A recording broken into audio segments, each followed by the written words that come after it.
Bare gerne lige vente til det rigtige tidspunkt, ikke? Er du klar over, hvor hurtigt sådan nogle rygter her, de løber? Vum, vum, så flyver de rundt, sådan nogle rygter. Og for at du se dig om, så er der nogle af mine kollegaer i hjemmeværnet, der får det at vide, og så er jeg bare i mega bad standing. Er du stadig i hjemmeværnet? Ja.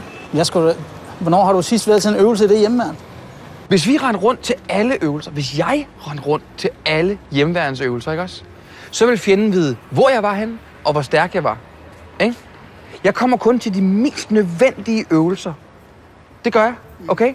Og de øvelser, jeg vælger, det er dem, der holder mig knivskarp. Til at anvise en parkeringsplads, når der er grøn koncert. Nej, hvor du latterlig. Det er da helt vildt. Kan du ikke bare droppe det?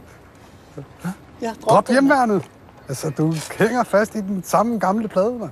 Nej, jeg kan ikke droppe hjemmeværnet. Hvorfor kan du ikke det? Hvad? Prøv at, jeg er medlem af en unison militær enhed. Vi har et æreskodex. Ved I, hvordan man altid kan kende en hjemmeværnsmand? Jeg spiser kringle.